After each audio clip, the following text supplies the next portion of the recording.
So Peter Mandelson has finally gone. Prime Minister Keir Starmer and Foreign Secretary Yvette Cooper made the decision to sack Peter Mandelson as US ambassador at a meeting in Downing Street this morning. But it was late last night the PM reviewed the email showing how Mandelson had urged Epstein to challenge his initial prosecution and conviction for procuring a minor for sex. The emails between Mandelson and Epstein were leaked by none other than The Sun. In a string of leaked messages circling Washington, D.C., Mr. Mandelson wrote, "I think the world of you, and I feel hopeless and furious about what has happened. I can still barely understand it. It could just not happen in Britain. You have to be incredibly resilient, fight for early release, and be philosophical about it as much as you can." The email sent between the pair's private email addresses continued, "Everything can be turned into an opportunity and that you will come through it and be stronger for it." Wow. Now, Mandelson was then interviewed by Harry Cole, but he used his sexuality as a defence. Harry, during all the time I was an associate of his, I never saw the wrongdoing. I never saw any evidence of criminal activity. I never sought, and nor did he offer any introductions to women in the way that allegedly he did for others. Perhaps it's because I am a gay man. No, perhaps when I knew him... In all those years you saw nothing untoward, perhaps no whispers on the wind. Perhaps when I was associating with him those years ago, as I did with my then partner and now husband, Ronaldo, we never, ever saw any evidence or sign of this activity, which has since come to light. I'm sorry, but you don't get to be, or you don't get to use being gay as your excuse. I mean, the idea that so many people knew about Epstein inside and outside his circle, and he knew nothing. Come on. Now, Mandelson met him in prison after he was convicted. So even if we believe his story that he didn't know at the time, why would you go and visit a convicted paedophile? Now, what's so ironic about this is that it was The Sun's Harry Cole that broke this information. But this is what he tweeted a few years ago. "Dear Diary, today it seems the local sixth form girls' school have taken over the gym. Jackpot." Wow. And we actually have another tweet, I think. Did I upload it? There we go. "Starbucks is full of jailbait. Suddenly feel quite old. Giggity." So basically, it's creep on creep violence. Now, this is, of course, terrible for Starmer. At PMQs, he defended Mandelson. And this is a video of Starmer making nice jokes with him. Already I can feel there's a real buzz around Washington right now. You can sense that there's a new leader in town, that he's a true one-off, a pioneer in business and in politics. Many people love him. Others love to hate him. But to us, he's just Peter.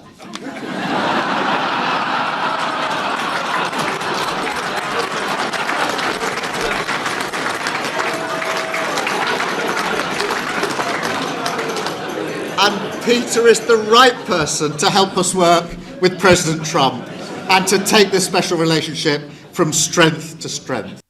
Wow. Wow. All the laughter is repulsive. Now, this was, of course, before the leaked emails, which then obviously forced Starmer's hand to sack him as US ambassador. But to me, this makes no difference, right? We have known about Mandelson's connection to Epstein for years. This photo has been circling for a very long time. There you go, Peter Mandelson with Jeffrey Epstein trying on a new belt, it seems. Yet Starmer appointed him anyway, despite knowing this. Being in the same room as Epstein is a major red flag. Now, everyone has called out Mandelson for years. Your random Twitter user has called him out. But the Prime Minister, who will obviously have more information than the rest of us, decided to appoint him anyway. Poplar and Limehouse MP Upsama Begum said this: "In February, I found out in a news article that I had not had the Labour whip restored, which was removed for voting to scrap the 2-child limit policy.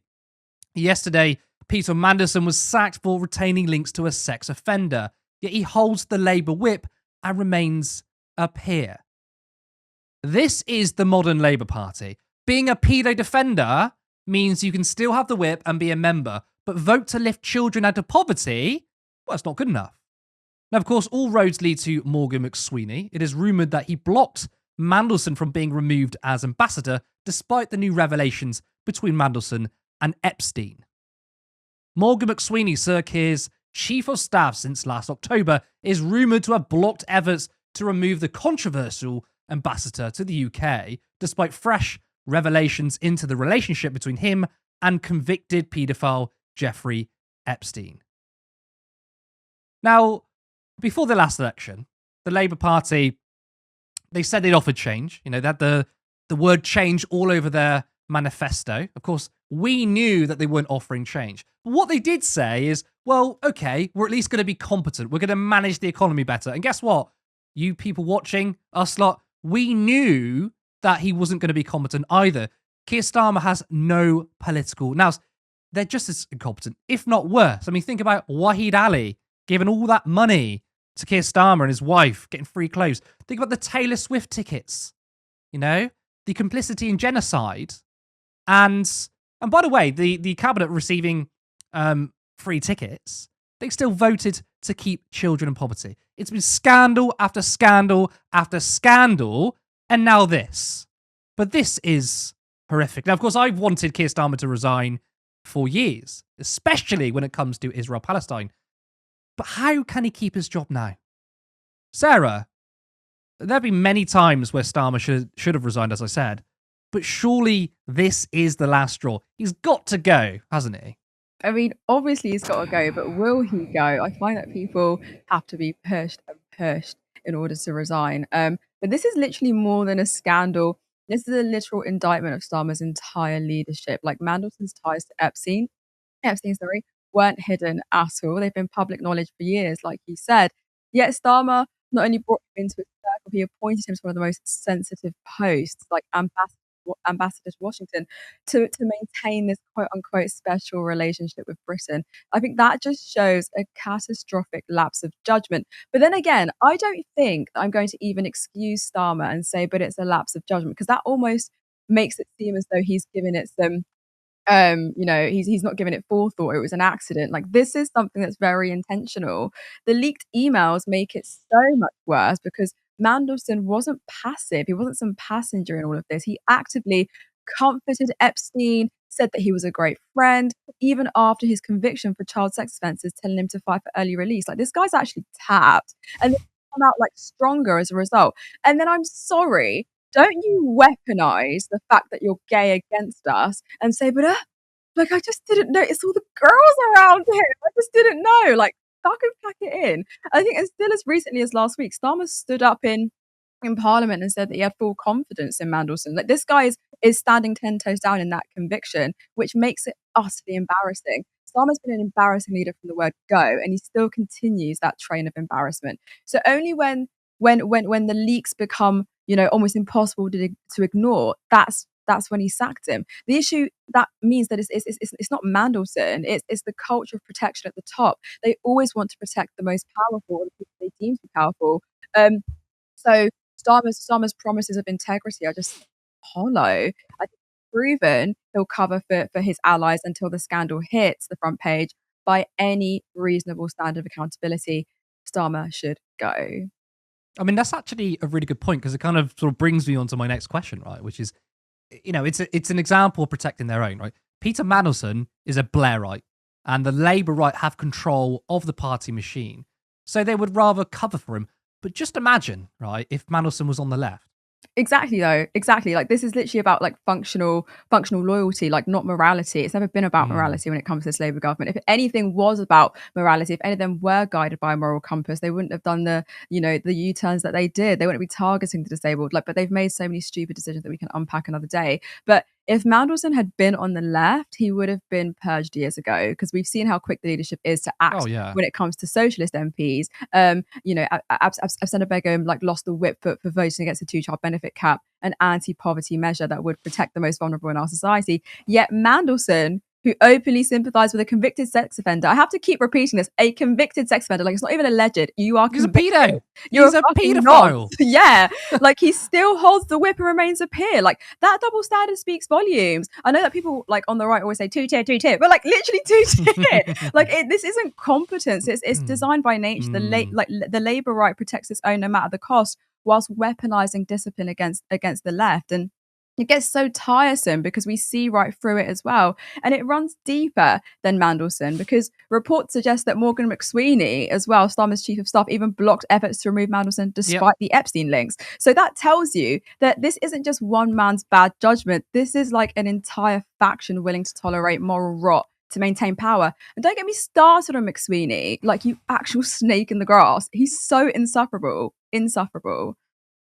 Well, I mean, it's because you're quite correct. This is not a lapse of judgment, because the connections to Jeffrey Epstein and Peter Mandelson weren't just suddenly uncovered, right? The emails that were leaked, wasn't the first we heard of it. Everybody knew. We've seen. I mean, that picture I showed earlier, that's some years ago.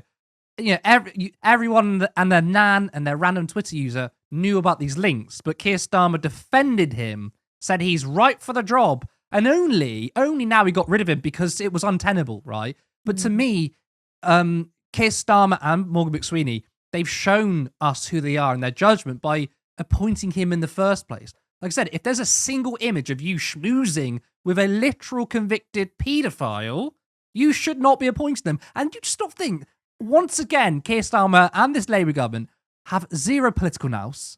They do not understand how to play politics. That if someone, right, because guess what? Being a paedophile isn't particularly popular. I know, shocking, right? And someone who's been linked to a paedophile, maybe you wouldn't appoint them in the first place. Even if it was just based on rumours, surely you would think, I do not want a member of my government being linked to a paedophile in any way. Yet Keir Starmer and Morgan McSweeney still decided to do that. So what's happened now with him sacking him as an ambassador? That was just inevitable, wasn't it? Something that Captain Foresight couldn't see. Captain Foresight, please, he can't see shit. He can't see shit beyond the power that he wants to yield. He just wants to hold on to power. And you're so right. But this, even on of itself, Labour no longer is Labour. Like, this is completely, and so many of the other decisions they've made whilst being in government has completely eroded trust and unity in the party. Yeah. Like, it reveals a really, really morbid and awful leadership that's more interested in internal power dynamics than it is about being consistent in principles.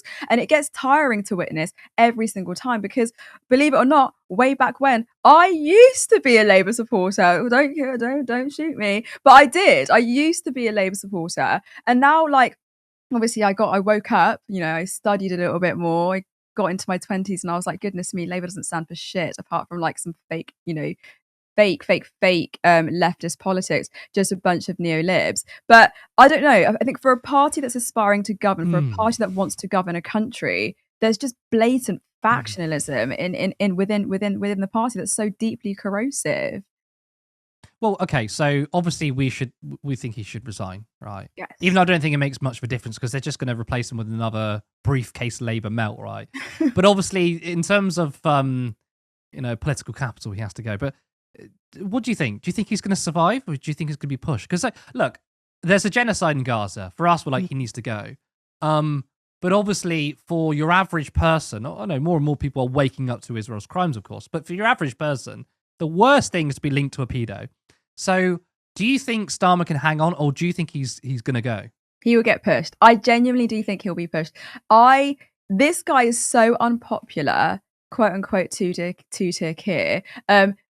He's so unpopular on both sides. Like, the left hate him, the right don't even like him. So why would you keep someone in power who is so unfavourable amongst the masses? I do think that it will get to a point where he will have no choice but to step down. And I said this since the U-turn started happening, even slightly before that, when he was just a little bit spineless, taking back things that he'd initially went into the leadership race and also the election with, and then completely turned around and said, no, actually, I don't quite remember saying that. Like, he will be pushed utterly. He just doesn't stand for anything that's in no integrity whatsoever, consistently been spineless. But he won't be pushed because he's a spineless freak. He'll be pushed because he's unpopular. That's all. And I think now we've seen it even way before all of this stuff had been happening, that there have been little, like Streeting, for example, trying to kind of